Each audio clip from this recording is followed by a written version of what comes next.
جہاں تک اس ایکٹ کی پوزیشن ہے، نون لیگ نے اعلان کیا تھا کہ وہ انکنڈیشنلی حکومت کو سپورٹ کریں گے. انہوں نے اپوزیشن کو اس پہ آن بورڈ نہیں لیا.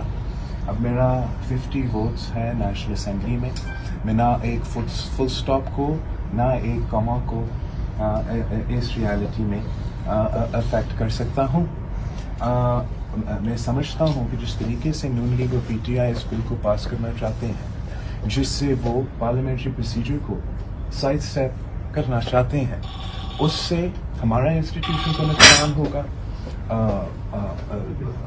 یہ ہمارا فوج کا انسٹیٹیوشن کا نقصان ہوگا، اور ہم وہی غلطیاں پھر سے دہرا رہے ہیں جو نوٹیفیکیشن فیز میں ہوا تھا. تو اگر حکومت پاکستان پیپلز پارٹی اور اگر قائد حزب اختلاف پاکستان پیپلز پارٹی کی سپورٹ چاہتی ہے اس بل کے لیے، تو آپ پارلیمنٹری پروسیجر کو فالو کریں. کم از کم اس بل کو ڈیفنس کمیٹی میں بھیجا جائے.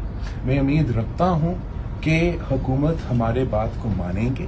میں سمجھتا ہوں کہ بہتر ہوگا کہ یہ بل کنسنسس کے ساتھ پاس ہو اور ہمارا ڈیموکریٹک پارلیمنٹری نارمز فالو. میں سمجھتا ہوں کہ ایک آسان معاملہ کو حکومت زیادہ مشکل بنا رہا ہے. اس پہ جو حکومت کا موقف ہے وہ بہت کنفیوز رہا ہے. یہ بل لانے سے پہلے حکومت نے عدالت میں ریویو بھی فائل کیا ہے. یہ بل اچانک اس طریقے سے لایا گیا جہاں ہم نے وہ نارمز فالو نہیں کیے ہیں، جہاں بل کو ہر ممبر کے درمیان سرکولیٹ تک نہیں ہوا.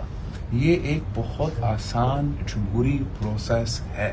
حکومت اپوزیشن کو انگیج کرتے، شروع دن سے انگیج کرتے، اگر شروع دن نہیں تو ایک دو ہفتے بعد انگیج کرتے، اور اب تک ہم یہ پورا پروسیس مکمل کر لیتے.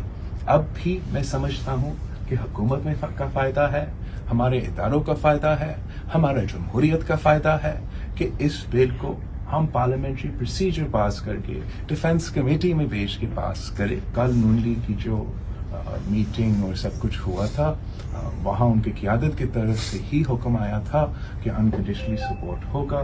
وہ انکنڈیشنل سپورٹ جو ہے، جو اپوزیشن قائد حزب اختلاف کی طرف حکومت کو دیا گیا ہے، وہ اپوزیشن کو آن بورڈ لیا بغیر دیا گیا تھا، جو کہ میں سمجھتا ہوں نہیں ہونا چاہیے.